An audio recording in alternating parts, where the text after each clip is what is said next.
Oh God, hey everybody. It's Thomas from the Booze and BJJ podcast. Here again on a Friday with my friends. Um we got Kelsi New, Hunter R, and Frankie again, and Wole will be joining us in a second. I'm drinking something completely new. It's like a Christmas morning stout. It's got all sorts of flavors in it. I'm not quite sure about it, but we'll see. Uh Frankie, how you doing? Okay, so I'm Frankie, white belt under Master Sugi, two stripes. Um, Drinking wine, nothing too heavy. Training this week, most been busy having on the train, but I have been doing some physical therapy on myself. I go, who's next? Okay. Go ahead, Hunter. I'm Hunter. I'm a casual white belt that hasn't trained in probably about, but trying to get back into it. And I am drinking a Sam Adams.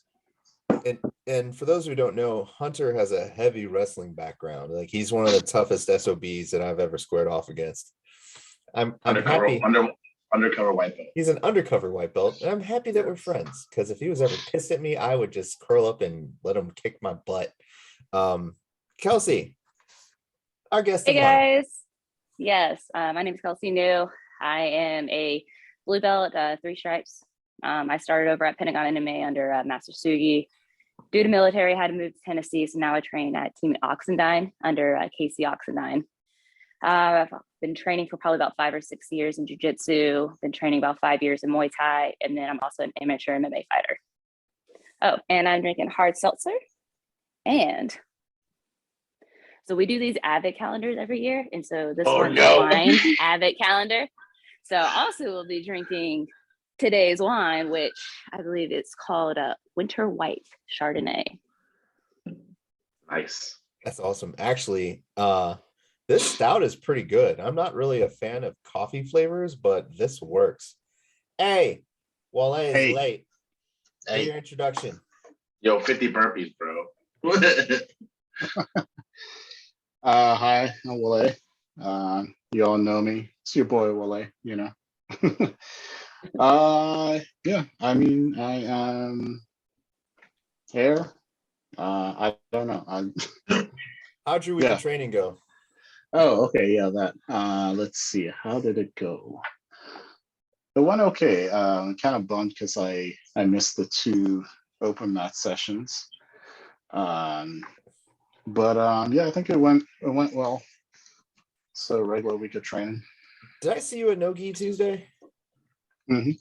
Did you kick my butt? Somebody kicked my butt. I don't remember who it was. I did not kick your butt. I don't think we rolled on Tuesday. Oh, I think we didn't. Yeah, we didn't roll on Tuesday. Anyway, so today's topic is not giving up.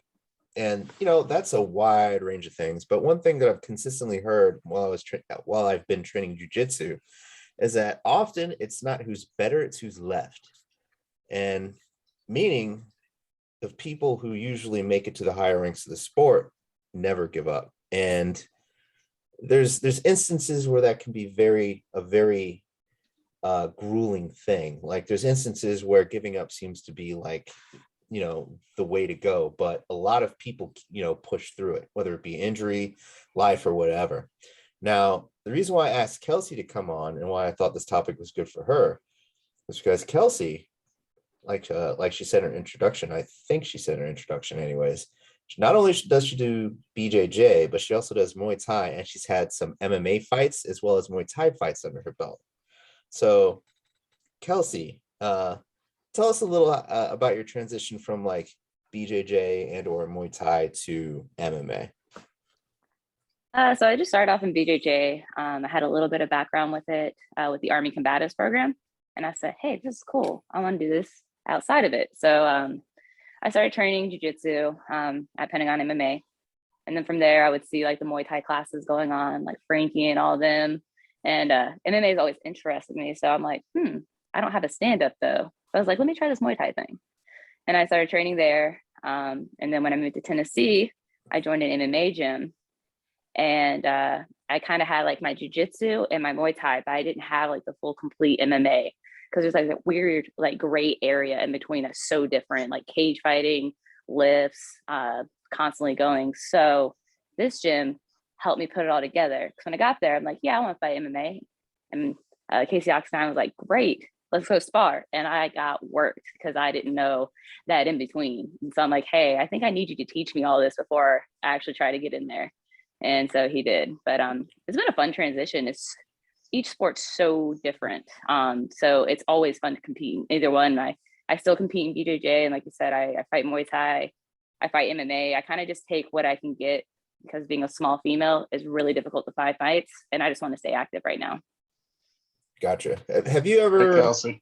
Oh, Hey, Hey, how you doing? It's been a while. good. How are you? It has. Yeah. yeah. For I those who don't, was, real quick. For I'm those sorry. who don't, I go ahead, Wally. no, you go ahead. No, you're fine. I'm gonna drink. Go Wole. Go Wole. Go. He's I was drinking gonna say already. it's an interesting. Yeah, y'all caught me on this is my second drink. It's an interesting transition because it's like usually people go from like Muay Thai to BJJ to MMA. You kind of went around almost backwards. That's interesting, but I think it's also really interesting that you said that there is that gray area that you can be great in both sports, but there's still that gray area that's the connection that's missing. Oh, absolutely. Yeah, I did do it backwards. You're 100% right. Most people have a stand up and they say, well, maybe I should learn a little bit of grappling so I could have that side of it. And MMA fights, sometimes a lot of them are really heavy striking. But I mean, my game plan is always to get them on the cage and to let them to take them down, because when they're on the mat, they're in my world because I am a grappler. So Yeah. So here's a question: have you, in your 3 MMA fights, have you ever fought somebody who didn't have a jiu-jitsu background but a wrestling background? not necessarily. They've all had somewhat of a jiu-jitsu background and also wrestling. So like the gym that I'm training at right now, we have certain days where we'll do like stand up, we'll do grappling only, we'll do ground and pound, and then we'll have like a straight wrestling day. And wrestling is very new to me. I've never done wrestling until I went to this gym. So that was also a challenge. Very fun though, but extremely tiring, just the up, down, up, down. But it's made my BJJ game so much stronger because now I go on the mat in a tournament and I'm always shooting. I'm used to the up, down versus a lot of jiu-jitsu fighters. They'll either pull guard, or if they get you down, they just want to stay down there. And I'm like, if you're going to take me down, I'm going to try to pop my hips right back up, get right back and stand up and start hand fighting again. Yeah. Wrestling. Me and Kelsi got a spar one time. Yeah, we did. Hold on. Hunter, go ahead. I would just say, my experience with wrestling is that it's like 6 or 7 minutes of fury, whereas one transition from me being a wrestler to trying jiu-jitsu is that you need to be patient, and you will get worked by, upper level belts that are patient if you go in there with a wrestler's mentality. So, I was just heavily relying on strength when I first started, and I think that actually worked against me because I'd find myself getting hurt more often and, getting worked by Sugi. We got everybody here. What's up, Andrew? Hey, how are you? Yeah, it's been a while too. Yeah. Frankie, go ahead. No, I mean, yeah, me and Kelsi should go. We need to come down to Virginia. We need to go a couple rounds. Oh, I'll go absolutely. MMA. We'll go MMA.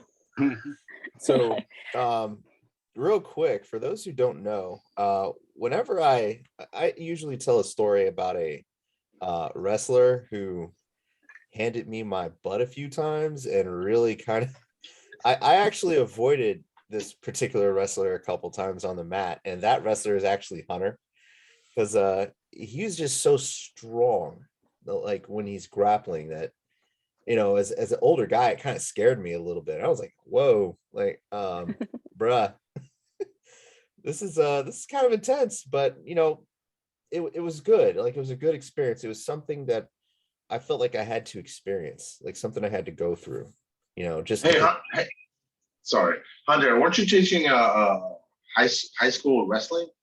Yeah, I was on. Yeah, school rep. I remember that. Yeah. So I mean, I still don't know that many moves. I can squeeze anybody real hard. Yeah, I remember when I rolled with Hunter, he was like, oh, okay. And I'm like, oh, I got this guy. And he started using straight, and I started using straight, and he started using more straight. I was like, oh, I'm in trouble.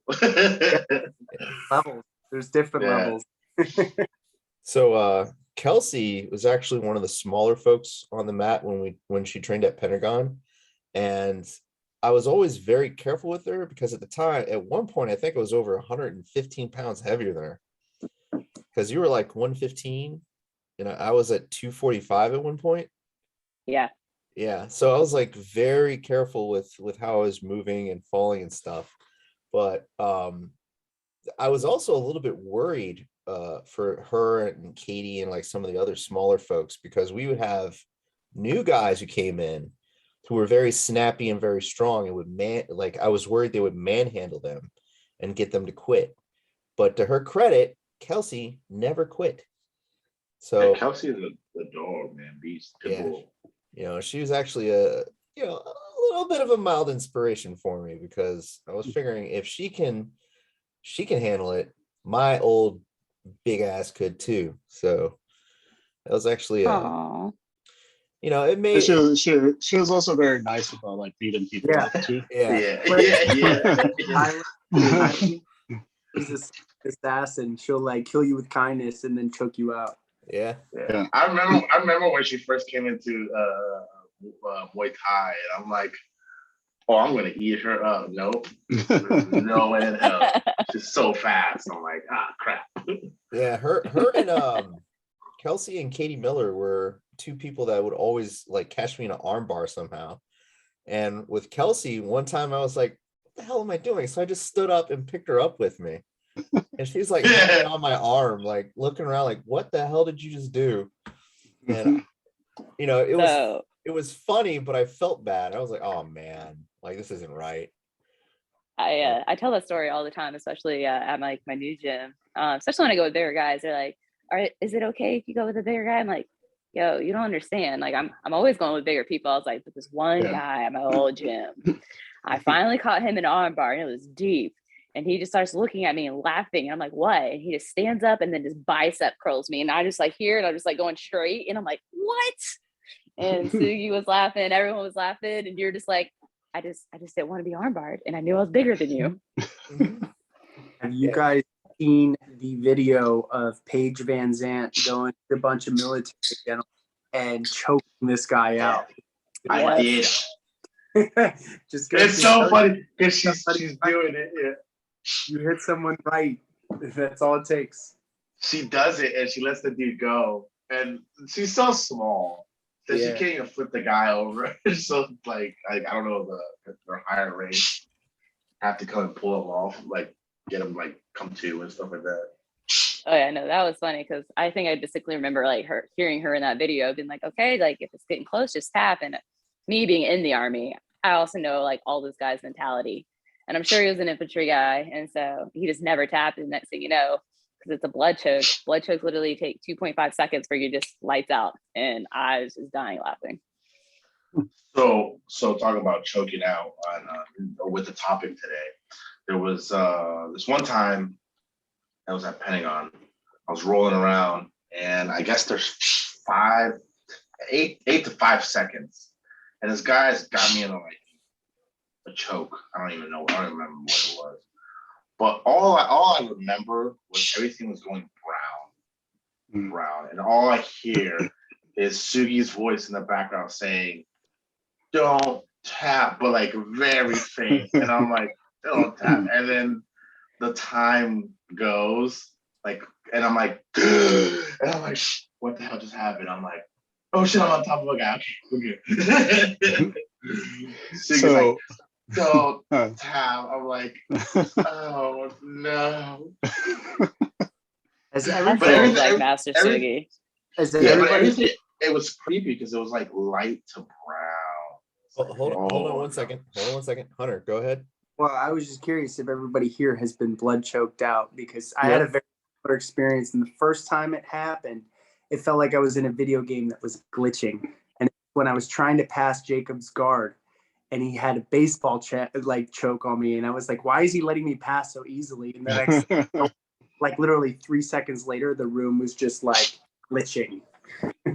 Got real warm too. So I Go got ahead. choked out. So Master Sugi was doing a demonstration choke. I can't remember which one it was. It may have been like bread cutter or something like that. But anyway, he was doing a demonstration on me, and then I don't know what happened. I went out for a couple of seconds, and then I woke up, and I did not know where I was, and he was just laughing, and everyone else was laughing. I was just like, "What happened?" So I think it was like 2 months ago, I was over at Leo Dalla's for open mat, and this blue belt, I think it was a blue belt, got a baseball bat choke on me, but I didn't feel anything like it did in other baseball bat chokes that have been attempted on me. But the world did start spinning a little bit, and I started hearing a really loud buzzing sound. And then once I got lightheaded, I tapped. But yeah, it was like a weird glitching kind of sensation on top of that. But I got voluntarily blood choked out in the military just to see like what it felt like, but also like to know my limits. But like in like actual martial arts, I don't think I ever have, just because I'm used to going up bigger people. So like my defense, if anything, is usually pretty on point, unless I just get like caught. So, hey Frankie, you wanna tell Kelsi and the group about our two big friends in Chantilly? Oh, so these guys are Mongolian. I don't know what to call them, man. They're like Mountains. horse mountains or whatever. But these guys come in and they're like wearing these white belts, and they're all like subtle and whatnot, and not really know what to do, blah blah blah, until it's time to roll. Then they want to grab you and take a hold of you and just like disrespect you your whole life and shit. But the thing is, they're both like 6'5", 6'6", like 290 pounds. If I rolled Yeah. with these Huh? dudes, Yes, you have. Yeah. I think one, maybe both. yeah. Both. I think both were I think there, both. but when Hunter was there. Yeah, they- you were there. It's you were the there. one where I threw the guy. If you look at one of my TikToks, follow me on TikTok. I throw the guy, and as I'm throwing him, I jump with him and I get on top of him. You were there, Hunter. I don't So I gotta share Hunter, that video. they're in way better shape now. Yeah. So they're not just big now. Now they're big and dangerous. Yeah. Just like Wole. Wole gained like 30 pounds and now he's a freaking monster. Yep. That was my whole COVID time strategy, is just gain as much weight as possible so that when I get back, I'll be crushing people. Heck yeah. Y'all see Conor, man? Conor? Yes, he did. Conor Yeah. McGregor the same. He's got like, well, I guess part of it is he grew out his beard, but then he's got like a puffier face too. Yeah, His got jowls. How much weight did he gain? He's around. I think he's around 180, man. Probably. Solid. I still have like Alright. 15 pounds on him. I can take him now. Yeah, we could take him. We could take him. Oh, no, I could take him. She could take him. I'll probably just kick him and break his shin. Well, we all know he doesn't like calf kicks, so that would just be my strategy. Yeah. So That's what you would do to me. I hated that. Yeah. Oh, well, see, when we would spar, it wasn't a deliberate calf kick. It was just me not actually getting my round kick up and turning over. And then I hear Master Sean be like, hip hop, turn over. And so that was a mistake. Now I know how to actually calf kick. So interesting thing about that. I've been doing butterfly sweeps wrong from certain positions. And the way to do them correctly is kind of like turning your heel while you're throwing a round kick. And I did not make that connection until Master Suki pointed it out at all. And I was just like thinking to myself, I feel really stupid because it's literally the same motion. Well, that's the fun thing about jiu-jitsu. It's like you'll be a black belt and like 90 years old, and it's like, oh, this is how you pull guard? I never knew. Oh yeah, I think I experienced the same thing when I came to like this gym because Casey Oxnard, he specializes in butterfly guard, and I love butterfly guard because obviously my only resort when it comes to like you guys. But I was trying to like butterfly sweep and I just never could hit it. And he goes, you just gotta turn your heel and then you gotta fall back at an angle. And now I just like hit it all the time. And I'm like, you know what? I feel real silly right now because I walked in here being like, I'm gonna be a fighter, this, and I couldn't even do a simple butterfly sweep. Note to self: figure out butterfly sweep defense for Kelsi. All you have to do is just stick your arm out so she'll arm bar you and just lift her up. Yeah. I think that's the mentality I should have in every gym, because you don't know what's out there. You think you might be the bad of the bad, and you go into a gym and you get asked, gotta get your ass humbled again. So, I do like that feeling though. It's like, where you go somewhere else and you get your ass beat, and it's like, okay, cool. Now I have more stuff that I got to learn. Yeah, I mean, was it 2 weeks ago? I came back from a lung infection, and literally everybody who I did really, rather decently against was just kicking my ass. Like Davka hit me with 4 submissions in a row, and I was like, what is wrong with me? Like, am I cursed or something? And like my breathing felt fine, but when I started like just amping it up, I realized that something was still kind of off. But sometimes you do need like that gut check where you do get beaten by someone. It keeps you on your toes, it keeps you centered. But back on topic, we'll start with Frankie. Frankie, have you ever encountered a person, situation, or anything that gave you thoughts of quitting, and why didn't you quit? A lot, man, a lot. Yeah, like that one situation with Sugi. A lot with Sugi actually. That time, the second time we sparred for one of his fights, he's lighting me up, and I'm seeing stars here, and I have that mentality, hey, don't quit, but I have to tell myself to quit. But at that point it becomes safety, because Sugi's a dangerous guy, man. Dangerous guy. Yeah. Was that the fight where everybody stopped and watched an open mat? No, that was our first one. Oh, I remember that one. You don't remember that? I don't think you were there. No, I remember. No, I remember the one where we all stopped, and At you open and Matsugi out of the mat. We're going for like 20 minutes, and I'm just like, what in the world? Yeah. Like just back and forth, like teeing off. Like it wasn't like a sparring anymore. It was like Sugi just full throttle, 100% going at it. And I was like, oh my goodness, I'm scared for his opponent. We had to stop. I don't know who stopped us, but it stopped around the 25-minute mark. At the end of that, I came back all bruised up. He had like a messed up elbow, and he had to teach class. And he did me dirty, man. He did judo for in striking. I was like, that's not fair. Yeah. So for those, just a little detail, they were all decked out in shin guards, gloves on, and they were going at it. And then like right at the tail end of it, Master Sugi hits Frankie with some sort of throw. And then he hits the mat and everybody's quiet. Like nobody on the Muay Thai side of things was doing anything. Nobody on the jiu-jitsu side of things was doing anything. We were just sitting there watching these two guys just go at it. Did you piss him off or something? I think so. Okay. Let's backtrack a little bit. Hold on. So I'm waiting to I think advanced class or sparring. And I'm there early, so I'm just chilling out, stretching out. And Master Sugi comes along and he goes, hey man, he's like, you sparring? I was like, yeah, sparring. He goes, hey, let's do a little light sparring. So we put on our gloves and we're like touching each other, but not really. He goes, oh, do you have shin guards? I was like, yeah. He goes, do you have mouthpiece too? I was like, yeah. He goes, let's put it all on. Yeah. Let's put it all on. Well, at that time, Sugi's striking wasn't 100%. It was about 60%. So it was like back and forth. And then we just stopped. But it wasn't that I said something to him or he said something to me. It's just he reeled me in, which come to find out, Jordan got reeled in one time too, and I think Thomas, you got reeled in, didn't you?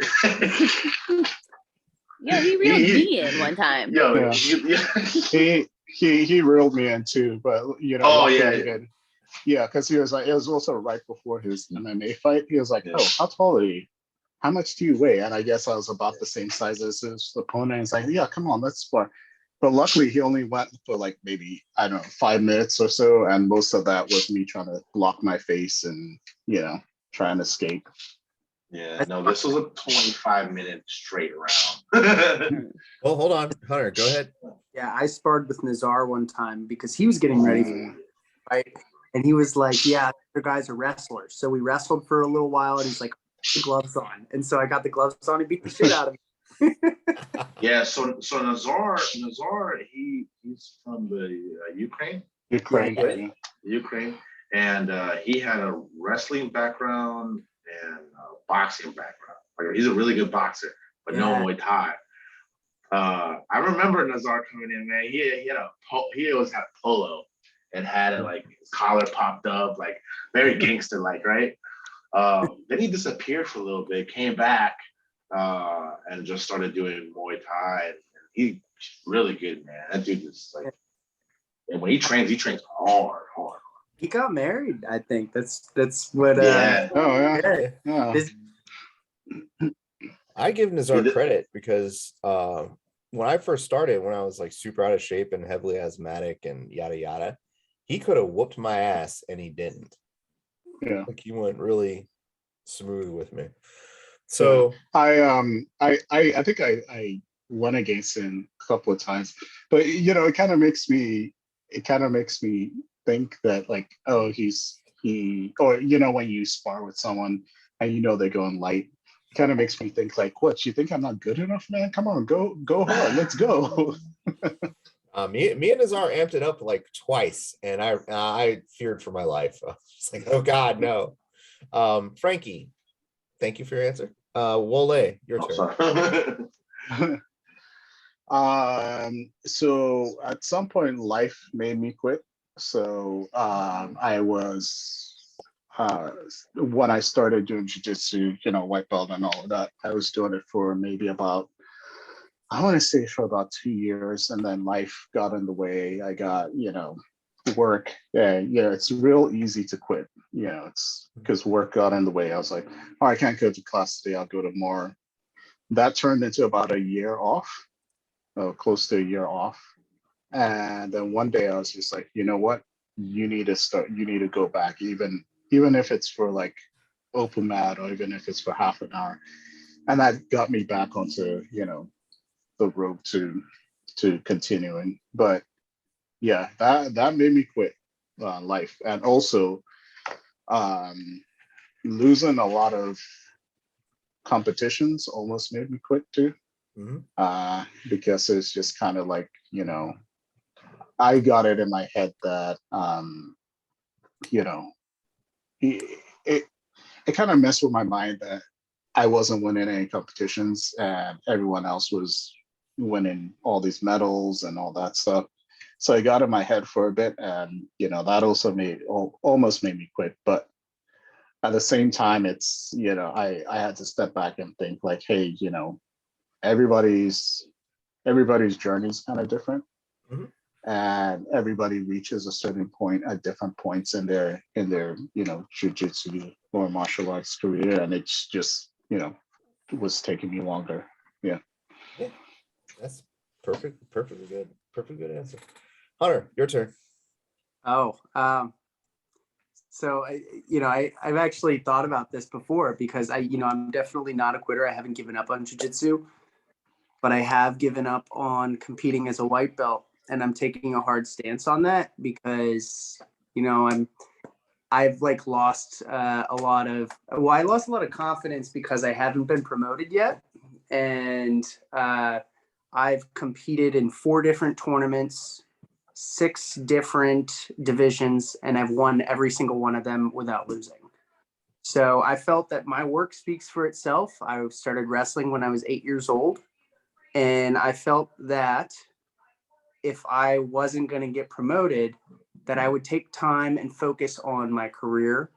I would buy a house, I'd get married, and then, you know, maybe when that time comes back around, I'll pick it back up. But I lost interest competing and sandbagging, honestly. So I plan to get back into jiu-jitsu, but I'm not going to spend money on tournaments to compete against people that have not been training for an extended period of time.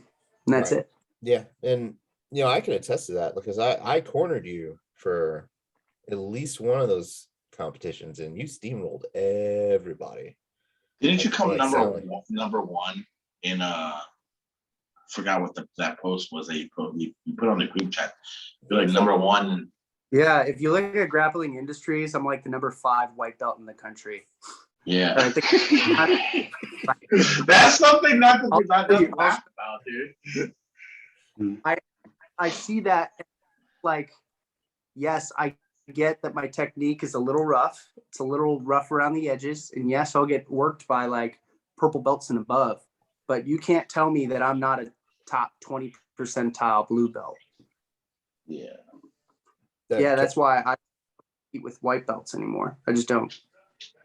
No, that's I mean, perfectly understandable. Kelsi, go ahead. Yeah, I mean, you can always like do no gi and then go into like the intermediate or the advanced to challenge yourself. Honestly, it doesn't mean you have to stop competing at all, just because they don't really have rank requirements necessarily. It's more of experience time, and honestly, they don't really check that anyways. But I think it's like if you've had like a professional MMA fight, even if you're a white belt in jiu-jitsu, you have to compete in like the advanced for like no gi and stuff like that. So you can always do that as well. Yeah, no, I've no gi intermediate 2 times, and then I've even gone up a weight class so I could get a little extra challenge.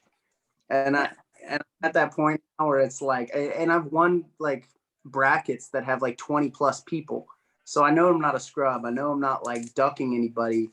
At this point, it's just I have things in my life that are taking precedence over jiu-jitsu, and I plan to come back to it. So I don't want to call myself a quitter at all. I just, like Wole said, I'm putting it on hold. And I kind of made that conscious decision. I was texting Myth that like probably about 3 months ago. And I said, you know what? I'm going to take a long break here and I'm going to kind of clear my head and I'm going to come back. When I come back, I'm going to be, you know, fully dedicated to getting that belt. Yeah, and I think it's important to realize that, you know, that when you need time, then it's also important to take that time because, you know, life first and then, you know, jiu-jitsu and that all that other stuff. Yeah. So I think a lot of folks don't, you know, they don't do that. They just like go 100% throughout, and then, you know, they look back and it's like, oh, what else have I done with my life? And then pretty much nothing else, you know. Frankie, go. You had something to add? So with the whole raking stuff, I remember I was all about like, man, I want to get a stripe, until I saw Nazar. Nazar is like high level. And I'm like, dude, you need to be like a blue. He goes, oh, I don't care for belt. I don't care for stripe. I just want to get better and better and better. And that stuck with me. Ever since he said that, it stuck with me. It's like, it don't matter if I'm a blue belt, black belt, or whatever. I mean, yeah, it's something that you work for, but it comes when it comes. If people start seeing you just focus on yourself and focus on your technique, and you know, and stuff like that. And that always stuck with me with Nazar. Yeah, I think also one thing is, you know, I think we've all gone through it. You know, especially as a white belt, you want to stripe up, you want to get to the next level, and it just never seems to come as quickly as possible. I think the big thing for me when, you know, thinking back when I wasn't getting promoted, or I felt I wasn't really getting promoted as quickly as my skill said I should. Yeah, it's what was I gonna say? 2 in and already forgetting stuff, bro. Yeah, but it's just like, you know, I forgot what my train of thought, but that was it. So I think for me the big thing was I felt like there wasn't my instructor didn't have enough confidence in me and in my skill. And that was kind of the thing that messed with my head. It's not necessarily like am I good enough? It's like my instructor doesn't think I'm good enough, I feel that very visceral level. Yeah. Like, you're ready, and you just want others to see it in you. And Yeah. I don't feel like I'm salty for not having a blue belt. And in fact, I look at this as kind of like I need to see this objectively. Like, my technique is not good. I'm aware of that. And I know that I'm just very, very strong, and I can, overpower some people's very effective technique.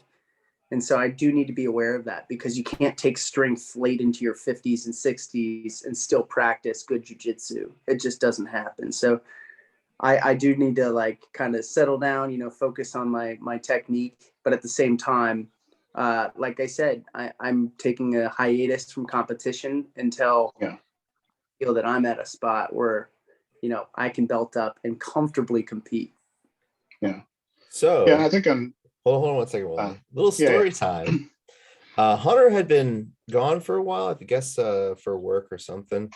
And he came back and I rolled with him. And I kid you not, in like 10, 15 seconds, he had me in a bread cutter that I could not get out of. And I'm thinking, did I do something wrong? Like, am I broken? Like, what's happening here?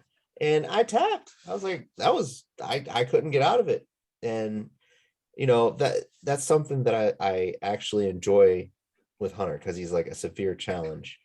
But yeah, he does have that neck. He has that strength level where he can overpower most people, which is actually it can be a very good learning tool at minimum. Yep.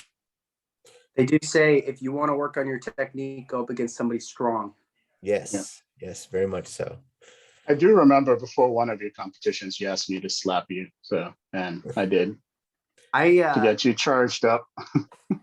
I get a little crazy. I do. Like I said, I have those different levels of strength, and they get unlocked. It's like a video game. Like, once I get to level 5, it's over. So the one time that I cornered him at a comp, he walks on the mat and turns around, and this smiling, lighthearted Hunter that I have always known completely disappeared, and he had like this war face that scared me. I was like, who's that guy? I don't want to have anything to do with him. And I was just like sitting here like worried for his opponents. Like, I think he's all right, but my bad if anything happens. But yeah, it was Hunter's amazing. I like Hunter a lot. Kelsi, your turn. So I don't think it's necessarily a certain person or like a certain thing that has made me think about quitting. I think it's a collection of things. Honestly, a lot of you guys have hit on certain points that is all kind of just collected for me. And it's like, I think about quitting, but then I'm like, come on, no, I'm not going to. It was never really for jiu-jitsu. It's actually MMA that's got me thinking that way. And not even Muay Thai. So for me, my biggest challenge, especially with MMA, like I am 0-3 as an amateur, and that's okay because you're an amateur. The whole point of being an amateur is to figure out your game for MMA. But I've lost 3 fights. 2 of them I should have won. If you want to look at like skill, technique, and everything, getting the octagon is 1000% different than stepping on the BJJ mats, or even stepping in the ring for a Muay Thai fight. So for me, I would get frustrated with myself. I mean, I always respect my opponents, like they win, heck, they win in there and they got the job done. But it was really frustrating with me because a lot of the times I would try standing with them, which I don't know why. I think I just kind of go into autopilot and I'm like, you know what? I can bang. I'm not afraid to get hit in the face. I'll just go back and forth with you, which probably is not the smartest idea for me. For me, you want to get them on the ground and put them in my world. But actually this last fight, she had me against the cage and we did go to the ground and I still didn't perform. And she ground and pounded me and I got my first stoppage ever. Like every single one of my fights has always been a decision. It's been very close. So like with jujitsu, when I first started, like my first like 3 competitions, I got like sat on, right? Master Sugi's over there coaching me, but laughing, like, come on. But then I finally figured out how to flip that switch and just like go like beast mode. I haven't figured that out with MMA yet. So it gets frustrating because I'm very hard on myself. And it's like, I don't understand why all my other teammates, when in MMA, we do the same things. We train together. How come I can't do it? And I was actually talking with Ashley about it, and I talked with my coach about it. I'm like, what is it? Like, what am I not doing? And he's just like, you're not mad. He's like, it's like you're going there, you're going to the center, you're taking like the ring control, but then they start throwing, and you're okay with being a counter fighter, which causes you to back up, but you're not aggressive enough to be a counter fighter.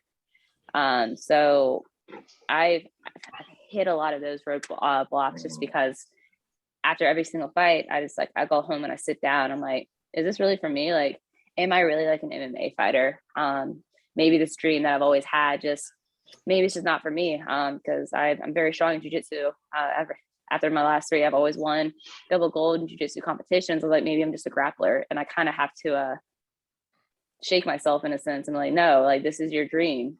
You have to do it. It's not going to be easy, and everybody's journey is so different. You can have an outstanding fighter who can just go in there and just bang and have an undefeated amateur record, undefeated pro record, or like me, I can probably lose every single one of my amateurs. And then when my coach is like, hey, it's time for you to turn pro, that's when it really counts. I was speaking with someone the other day, and just because I was super upset after my last fight, of just how it ended. And they kind of showed me, I can't remember the guy's name. It was an old school boxer, and pretty much showed me that his amateur record was like 1 in like 93. Won once, lost 93 fights. Went into turned pro and was undefeated. So it's more like a situation, and like me like second guessing myself, which is so strange for me because I feel like I'm a very mentally strong person. But MMA has got me to a few points where I really just think, like, I thought about it. I'm like, maybe I should just grapple. Maybe I should just focus on like my actual career and not making this a career or whatever, which is just, it's not like me. And I really battled with that probably these last 3 weeks. And this week I've really kind of snapped myself out of it, and I'm back in full-time training now. So like, yeah, on the fighting aspect, the guy, when I fought on Muay Thai, like I knew that guy very, like, he used to train with us. So it was very personal. So I had to get real angry, real pissed off because he was not part of my team. So I had to like just turn into the most nastiest person in there. I don't like that guy. I hate that guy. Like, that's the guy I had to be. But to turn that on is just so difficult, man. It is. Yeah, Especially I for think female fighters, though. Like, female fighters, like, guys, you guys can get mad like real quick. Like, y'all can do it. Like, female fighters, females are just passive people for the most part. I mean, you have like your unicorn every now and then.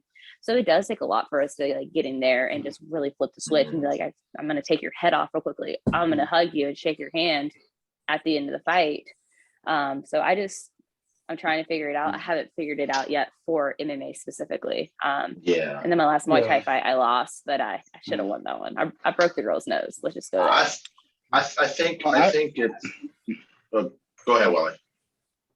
Oh, I was gonna say, I think women have been socialized not to get, aggressive and get angry. So yeah, I could imagine there's that extra layer of,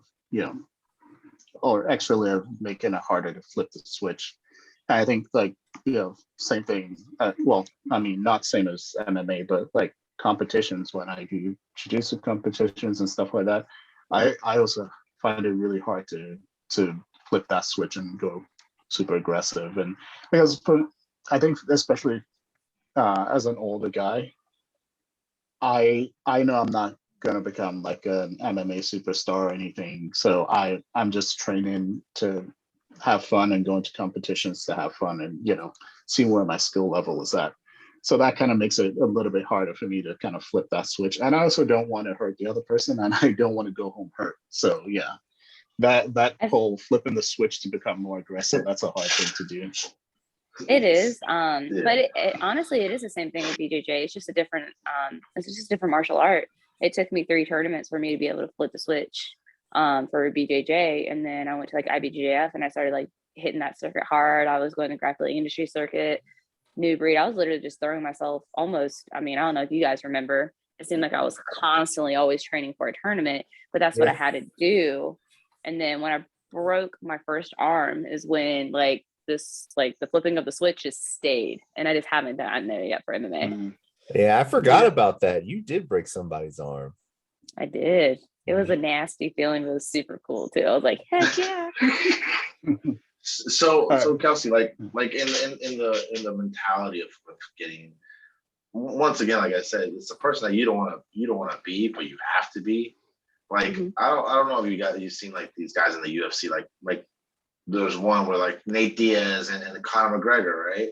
They're all shit talking because they're pissing themselves off to get to that point. So you gotta have that role play in your mind while you're doing it. So like, yo, you're a piece of shit. You're not on my fucking team. I don't fucking know you. I fucking hate you. I don't want to do this no more. And I'm gonna beat the hell out of you. Sorry for the bad language, but that's the mentality that goes through my head. And I'm like, because when we saw each other for the first time at TCB, it was literally one door here, and I'm watching him and he's watching me. And it is, you could cut, it was like intense. And I was like, I'm gonna destroy you. And I'm like, I don't care if I break my legs, break my hands, break my elbows. I'm coming after your ass, you know. And then you know, I think I didn't think I could flip that switch anymore until I got ticked off at class at Pentagon maybe like a month or 2 ago. You know what situation I'm talking about, Frankie. And yeah, that evil like aggressiveness just like popped up. And I was worried because I was thinking, well, nobody in this room, not even Master Sugi, has ever seen me get to this point before. So I was like, when it was all said and done, I was like all worried, looking around, making sure Master Sugi's not pissed off at me, looking at my, everybody else. I looked at Kathy, Wayne, and they were just like looking at me grinning. I'm thinking, what's happening here? Like, did I interpret what just happened to me like correctly? But they were like, we've never seen you do that before, but we're happy you did. I'm like, okay, that's interesting. That's a plus. But yeah, so as an older guy, go ahead, Wole. Go ahead. Oh, go ahead. No, but I was gonna say, as I get into all right, rock, paper, scissors. Come on now. I got it. So, but as I started getting closer to my 40s, I was worried I couldn't flip that switch anymore. So I was happy that I could. So yes. Yeah. Wole, go ahead. I want to, like, my next competition, I want to my next competition, I want to kind of work on, for me at least, like my personality, I'm very kind of even keel and all that stuff. And, and for me, I have to actually work on flipping that switch, and I have to like work mentally on flipping the switch. So like my next competition, I want to go in there and just think, I'm going to fuck this guy up. I'm just going to totally destroy them. Kelsi?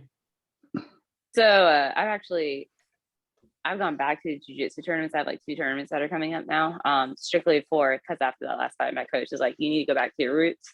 You need to figure out how to switch the flip. Or flip the switch, excuse me. But yeah, no. Yeah, I mean, sometimes it's hard and sometimes you forget how to do it, especially if you've just been out of the game. And then sometimes you just have to go back to your roots in a sense. So like, I'm just training, like I'm strictly training like jiu-jitsu right now. I'll do like stand up and everything just to keep it there. But yeah, no, I have like 2 tournaments coming up, just literally to remind myself how I can do that and how to get angry and how to just get super aggressive and be the aggressive fighter that I am in grappling, and then learn how to correlate that and take that into MMA.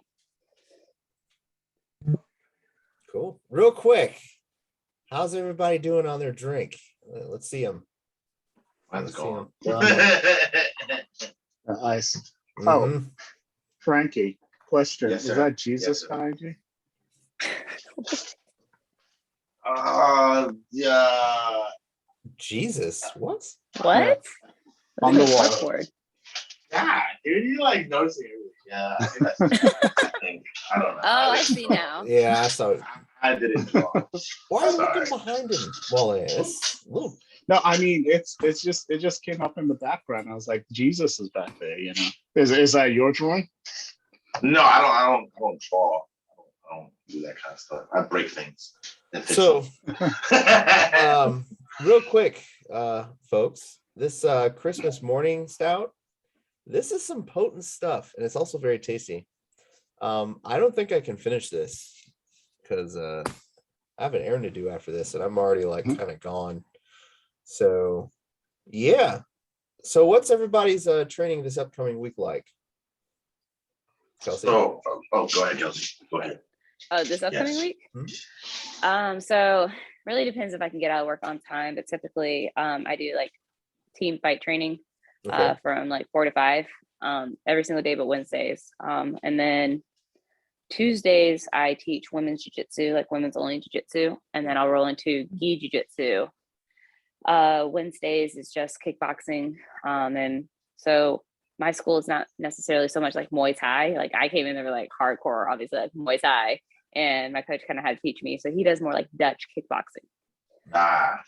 Yeah, very heavy hands. Yeah. Not so much And- feet, but I have a really strong right hand, so it kind of meshes well with me. And then Thursdays is no gi for me, along with fight training. And then Fridays is fight training, which is just like cage lifts. And then I'll either roll into kickboxing or I will decide to do jiu-jitsu. Saturdays, jiu-jitsu, Sundays, team sparring. And then I get yelled at because I don't take a rest day sometimes. Yeah, You do? What's wrong? Someone said it. It was, God, where was it from? Oh my God, it's gonna kill me. That it's important to have rest. Always have rest. It is. So my strength and conditioning coaches, they're actually two of my teammates. So they have their own business called Vanguard Sports Performance. So I lift with them 2 days a week. So when they see me in the gym every single day, they're like, no. I've literally been like turned away, like you need to go home. I'm like, oh, okay. I know where I've heard it from. The movie Ip Man. That's where it was. Yeah. Ip Man said it. Ip Man said it best. Train and rest. And then I forgot the rest, but I remember that part. I got you. Frankie, what's your upcoming week like? So I was supposed to compete this Saturday, but for some reason I had some registration issues on my phone and computer and work computer and blah, blah, blah, blah. So I ain't doing that this Saturday, unfortunately. Hope I catch the next one. But planning to keep going Tuesdays and Thursdays now that the business is starting to slow down. Just this week I couldn't train because of some important people were coming to the dealership to pick up their car. So I'm one of the tire certified guys or whatever. Gotcha. But anyways. Wole, what about you? So I'm going to be hitting up open mat and classes during the day. So for me, I usually do two classes a week in the evening, and then whatever I can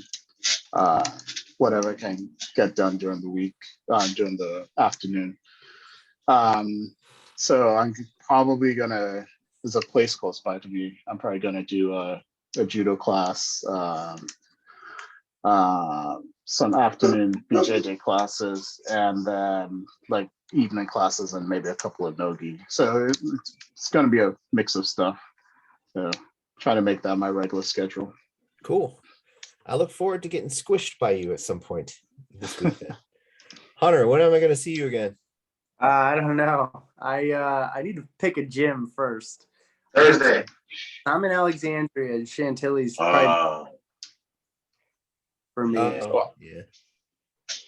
Unless you can hitch a ride with one of the Mongolian guys. Yeah, good. They're not too far from me, but I was thinking maybe I'll go to like a Pentagon open mat or something like that. What days are those? Tuesdays and Thursdays they have at what time? 1 o'clock. 1 o'clock. Yeah. Oh, like Yeah. 1 o'clock during Tuesdays and Thursdays. Yeah. Yeah. And then Friday at 5 or 5:15. Huh. Yeah. Yeah. Maybe I'll look into that. Yeah, there's some new instructors there. So I think they run the Tuesday, Thursdays, Isaac and Saida and Christian. It's 2 black belts and a brown belt. So Ooh. yeah, it's a good set of experience right there. And then They're like a on lowly, the- lowly yeah. blue belt like me. Yeah. They're Sorry. under Master Dollar too. Yeah, they're all That's under what I would Master. say. Yeah. So I was thinking, people have requested a podcast alumni open mat, and I think I have it figured out. It'll be completely unofficial, but I was thinking about all of us just go to Dallas on Fridays, on a Friday in December. Yeah. Yeah. Yeah, that one. We have like Kelsi out there. Yeah. I was about to say, so I actually am planning on coming into like the Virginia, DC area at some point soon. And of course, when I get there, I'm planning on training. So just let me know, and I'm gonna be down. I would like to choke out a lot lot of you guys, maybe armbar a few. My triangle choke. My triangle choke got pretty nasty. Okay. Go to Sugi's, put that to the test. Oh, you know what? I know he has a bunch of like Mongolian guys over there. They would And me. And women. But that's so important because I don't have like females to train around here with. I train with only guys, and I think that could also be a disconnect that I might be having. So that's why I am starting to travel a lot. I'm gonna go over to North Carolina at one point. I'm probably going to Kentucky at one point to train with like my past opponents. And then obviously try to make my way over in DC as well at some point, just to train with females. Hey, wait a minute. Where are you right now? What state are you in? I'm in Tennessee, so I'm in Johnson City, Tennessee. I'll be going down to Georgia probably in January at some point. Where in Georgia? I'll get back to you on that. Okay. I'm going down to visit a specific school because 2 friends of mine go there, and I promised. So Okay, yeah. I mean, Georgia's not that far from here, so just Going hit to me a up, frat and I'll try to make that happen. What'd you say, Hunter? He's going to a frat party. Don't let him lie. Going to a frat party. I mean, That's all right. It's gonna turn into a frat party. I'll be the old guy there. As I said, that's all right. I mean, don't fights normally break out in frat parties, so that's like just perfect training. Let's do it. Clear the floor. Let's go. So one thing interesting about training combat sports is I kind of felt like after a while, even after I did judo for a couple of years, if a fight broke out, I was just kind of like, I felt inconvenienced. It's like, guys, just one of you give up so I can go about my day. Like, this is stupid. You guys don't know how to fight. I'm about to jump in and both of y'all, but anyways, never did. But yeah, it kind of gave me a little bit of a Speaking of parties, yeah. And speaking of fights or parties, no, this was a party, and it was who was there? Who was that one girl? What's her name? I forgot her name. What girl? Help me out here. She's a blue belt now. Who are you talking blue about? belt. She's an Army Reserve. What does she look like? Army Reserve. Are you talking about Yana? Yana from this party. Okay, so it was Yana. So check this purple out. belt. No. Oh, purple belt. Whoa. Okay. No. Frankie, is this an embarrassing story? No. Nah, for me, yes. Okay, go ahead. So we're there and we're all drinking, having a good time, and we're playing Twister. And there was an old blue belt or purple belt or whatever. And I was like, you can't choke me out, blah, blah, blah, blah, blah. So she's like, bullshit, I got you. So she chokes me out, pretty much. She goes, she puts me on a triangle and starts choking me. I'm like, tap. She's like, big baby. I'm like, I know, I'm sorry. This shouldn't talk shit. That's funny. He always talks trash. Somebody always gets him. Dude, even in my fight, I don't know if you guys saw that. I was like mimicking the guy, putting the ring. I'm like, come on, and stuff like that. Yeah, that was don't do that. Go ahead, Hunter. It's my bedtime, so I got we're wrapping up. So, anyways, folks, thanks for joining in. I do recommend this Christmas morning stout. It got me tipsy really quick. Kelsi, or actually Hunter, final thoughts? Well, it was just really great talking to you guys. I definitely miss you. I miss training. So, this was nice and kind of reignited a little bit of a fire hearing Kelsi talk about her experience. Good. Wole, thoughts? Final thoughts? Yeah, just I always enjoy these podcasts, and it's always great to talk to y'all, and it's also great to see you, Kelsi and Hunter, since I haven't seen you all in a while. So yeah, it's fun. Oh, hi Ashley. I don't think she can hear you. Nah. Frankie, final thoughts? No, it's just happy to see Hunter and Kelsi, and miss you guys a lot. Yeah, just keep going and keep training and rest. Rest. You know what I'm talking about, rest, and have fun. Yeah. Kelsi, final thoughts? It was great catching up with you guys. It's been a while, and I miss all you guys in DC, and hopefully I'll be back there shortly to train with you guys. But I mean, you guys, I like my little home gym and everything, so it was very nice, and I'm glad I could help inspire a few people, and I hope whoever watches this maybe gets a little inspired that you're gonna lose some. Well, not even lose. The way I look at it is like you win or you learn. So there you go. Never give up. Like even tough times, just never give up. That MMA movie on Netflix, Bruise, is a really good movie with Halle Berry in it, and she directed it on not giving up as well. Sweet. Is it pretty realistic in your view? So her big opponent is actually Valentina. So the Oh, fight scenes shit. are pretty good. Yeah, the fight scenes are pretty good. I think Valentina had a lot to do with the fight scenes. Some of them you're kind of just like, really? But it's also like Halle Berry trying to be an MMA fighter. But she does have a lot of MMA fighters like in there. So like a lot of like the background, you'll actually see like legitimate jiu-jitsu and legitimate fighters. So it's pretty good. Yeah, check it out. Yeah, it's called Bruise, you said? Yeah. It's called Bruised, and it's available on Netflix right now. Sweet. Yeah. Oh, I'll watch it. Tell All right. Ashley we miss her too. Yeah. Ashley, they say they miss you. I miss you guys. I don't know if you heard that, but she said, "Oh, I miss Yes. you guys." Yeah. Came through. Yes. All right, They came folks. through, yes. We got to wrap it up. Hunter, I got some alcohol for you. I'll ping you about that. Kelsi, All right. thank you for joining us tonight. Wole, Frankie, as always, thank you. Thanks. Well, I'll get you guys information on that completely unofficial open mat that I'm plotting. So thank you all again. Have a good night. And yeah, that stout hit me like that's a little bit more than 9%, I think. So yeah, folks, have a good night. I will see you Good all night, you later. guys. All right. How do I stop this?